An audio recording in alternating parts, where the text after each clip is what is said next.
Welcome back to your Pig Trail Show. Will Monclair alongside Kevin McPherson, who we've got on the phone today. Kev, a lot to get into. We're in SEC play. Finally, first game didn't exactly go the Hogs' way, though, falling to LSU 60-57. What did you see in that one? Well, I saw an Arkansas team that, had its first true road game of the year, an Arkansas team that did not play to its strengths. I mean, you have to give LSU credit. Here's a team that was a one-loss team, just like Arkansas. Didn't play the quality of non-conference that Arkansas did. Had been in a lot of close games, though. And you look at a team that's been resilient in close games. Arkansas's been that kind of program under Eric Musselman, and we've seen some of it this year already. But you go on the road and to open up SEC play, and you don't play to your strengths, and you actually play to your weaknesses. I mean, Arkansas not only didn't play to its strengths, but it played to what I consider the biggest weakness on the team, which is three-point shooting. 25 attempts, Will. Arkansas goes 4 of 25. 0 for 13 in the first half. That really kind of set the tone in a bad way for a game where Arkansas forgot that the strength of the team is finding ways to get to the basket, manufacture free throw attempts. Arkansas only takes 10 free throws in this game. LSU at home only 12, but advantage LSU there because when you're not driving the basketball well, when you're settling for threes, you can't draw fouls and you can't get to that line and make your opponent pay. When you really look at things, 4 of 25 from three is awful. When you look at Arkansas's 2-point field goal percentage, right at 50%. So Arkansas had some success getting, when it did penetrate that 3-point line. And again, you give some credit to LSU, but Arkansas took the bait. There was a reason LSU packed things in and played that zone as a dare Arkansas to shoot from the perimeter. And it wasn't just the amount of attempts, Will. I thought it was the early shot clock attempts. There were a lot of those. And Arkansas had been so dominant in the previous 3 games when it looked like Arkansas was really building momentum in those blue-collar hustle plays, specifically forcing turnovers, winning turnover margins, by wide gaps and margins. In this game, both teams with 10 turnovers, so low, fairly low for both teams. But LSU was +9 in points off turnovers, and that's a stat where Arkansas in its previous 3 games was +62, so an average of over 20 points per game, forcing points off of turnovers. And in this game, they only get 4 points off turnovers and a -9. LSU had 13. So I think you combine that, what was working well there, plus not playing to strengths and settling for threes. Those are the things that doomed Arkansas in a game that the Razorbacks still had a chance to win with everything we just talked about. It sounds like you might have thought Arkansas got clobbered. 60-57, Arkansas had its chances. The only other thing I'll mention is of the 10 free throw attempts, they only made 5. That included 2 of 5 in the last 2.5 minutes, Will, in a tight game where you just couldn't afford to miss it when you did get to the line. There was a front end of a 1-and-1 in that last part, too. So effectively, Arkansas missed on a 6th opportunity at the line. And again, in a one-possession game, you give Arkansas credit for battling back, down 7 at one point, down 5 at halftime. Arkansas earns a 6-point lead midway through that second half. But then, and Arkansas also had a late lead. I think it was 51-49 at one point. But just too many issues offensively, settling for threes, like I said, just recapping that free throw line inefficiency, and then also the turnover battle. I thought all of those things stood out in a bad way. The positive is Arkansas was +5 on the glass on the road. You always want to see that. That's blue collar, and that's a positive. And then Jordan Walsh continues to be a guy that's really stepped up since the loss to Trevor in Brazil. The 3-4 combo forward freshman, Jordan Walsh, 13 points, 1 rebound shy of having a double-double. So 9 boards, a couple of blocks, a couple of steals. He was 5 of 6 from 2. He made one of Arkansas's 4 3-pointers.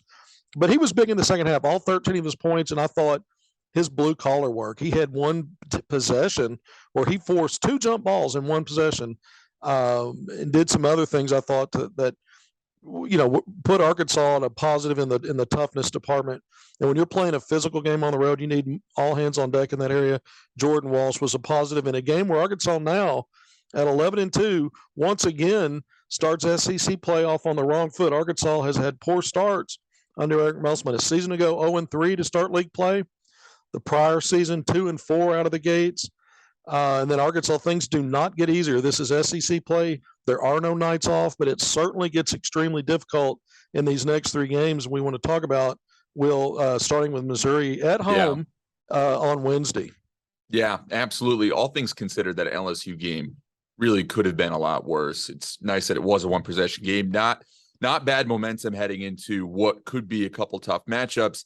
You mentioned it there, Mizzou 7:30 this Wednesday. Thankfully, this one's at home. We don't have to get too far into these next two games. But what are you seeing with this Mizzou team? How tough of a challenge do you believe it could be? Year one under Dennis Gates, and this team is playing. It might be the surprise of the SEC. You back-to-back wins over ranked teams, beat Illinois by 22 points, then opens up SEC play the same night Arkansas did on Wednesday, beat 19th ranked Kentucky at home. So those were home games, but won that game by 14. So they're plus 36 in their last two games. The Tigers are against ranked teams, Illinois and then Kentucky. Now the Tigers go on the road. So Arkansas has advantage playing back at Bud Walton Arena. But this is a highly efficient team, nearly 90 points a game, 5 players averaging double figures. This team can go 10 deep. When you look at Kobe Brown, who's been there 6'8", we used to call him a forward. In this system, they're calling him a guard. He's very versatile with all that size. But here's a young man shooting 60% from the field, over 45% from three, 80% from the foul line. He's not even their leading scorer. They've got a couple of transfers in that lineup that are really playing good basketball. When you talk about Hogs, the leading scorer at 16.5 points a game, but this is a Missouri team that Arkansas is going to have its hands full. And then immediately after that, you're back to 2 games a week now. Finally, after all those games, with a week in between, on Saturday you go on the road to play 20th ranked Auburn, and then you're back again right after that against a top 10 team at home. The following Wednesday from this Missouri game against Alabama. So Arkansas, when you look at these next 2 or 3 games, this obviously doesn't want to be something that backslides into another horrible start in league play. You didn't want to start 0-1. That's the reality now. There's still question marks about Nick Smith Jr. when he might return. That certainly could help Arkansas if it happens in the next week or two.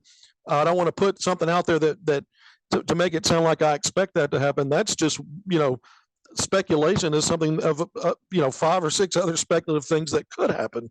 The other part being he's out longer than we think he might be. So we just need to see how that part plays out. But Arkansas's got it's got enough in the arsenal, even without Brazil, who's gone for the season, and who knows how much longer with Nick.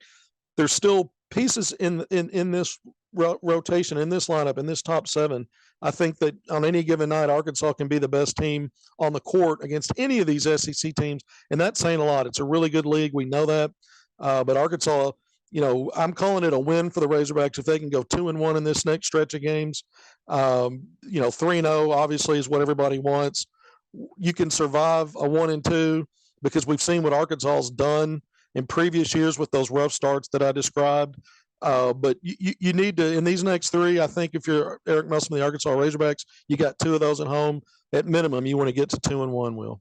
Yeah, no, absolutely. It would have been fun to see Trevor Brazile in this Mizzou game. Obviously, we're not going to get to see that Nick Smith. We'll see when that returns. But Kev, we obviously didn't have a show last week because all of us were in the beautiful city of Memphis, and we had a couple offers go out. What are we hearing there, and what do you think the potential could be? Well, if you go back to Arkansas's most recent win when they wrapped up non-conference play, that was week before last year, right? And then we had some time off there, but they had several visitors in for that win over North Carolina, Asheville. Layden Blocker, the 2025 signee, who's a 5-star, was visiting. But in addition to that, 2 2025 prospects from out of state.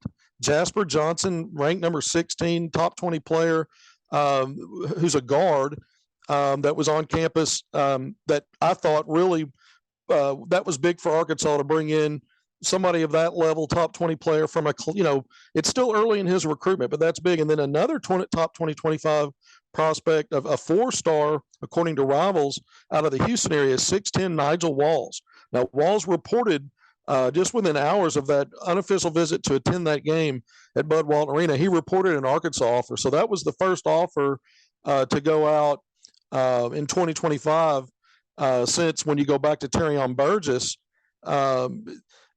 as an in-state player for a young man that from that class to actually step foot on campus. So there hasn't been many 2025 kids on campus.